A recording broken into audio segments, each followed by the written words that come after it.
دل ایک شاہ راہ ہے، کبھی اس کی تمنا بھی نہ کرو کہ دل میں سارے خیالات ختم ہو جائیں اور ہم صرف ایک دم خدا ہی خدا ہو۔ اگر ایسا ہوتا تو اللہ تعالیٰ ہمیں تعلیم نہ فرماتے۔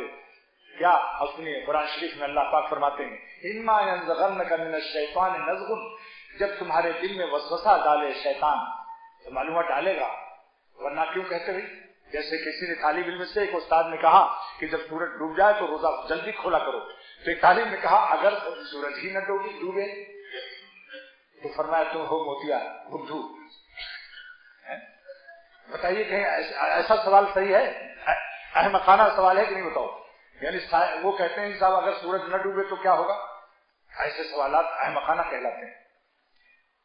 لہذا اللہ تعالیٰ کا ارشاد مبارک ہے کہ اگر جب کبھی تمہیں شیطان وسوسہ ڈالے، اما ينزغنک من الشیطان نزغ، شیطان کی طرف سے تم کو جب وسوسہ پہنچے میری نافرمانی کا فاستعذ باللہ، تو تم شیطان سے مت لڑنا، کیونکہ میرا بڑا کتا ہے وہ۔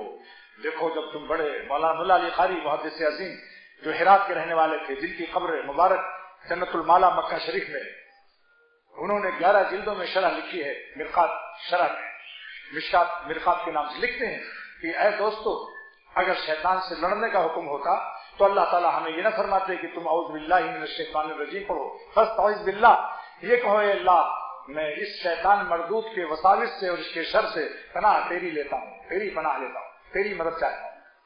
اللہ میاں کیا فرماتے کہ بھائی جب کبھی شیطان وسوسہ ڈالے اٹھا کے پٹک دو، اس کو اٹھا کے پٹک دو، لیکن یہ نہیں فرمایا تم اللہ کی پناہ مانگو۔ اس آیت کو سمجھانے کے لیے ملا علی قاری رحمۃ اللہ علیہ فرماتے ہیں کہ جس طریقے سے آپ کسی کے بنگلے میں جاتے ہیں تو جتنا ہی بڑا دنیاوی لحاظ سے انسان ہوتا ہے وہ فارنر کا کتا، کارنر کا مکان، کارنر کا بلاک اور فارنر کا کتا رہتا ہے، سمجھے آپ لوگ؟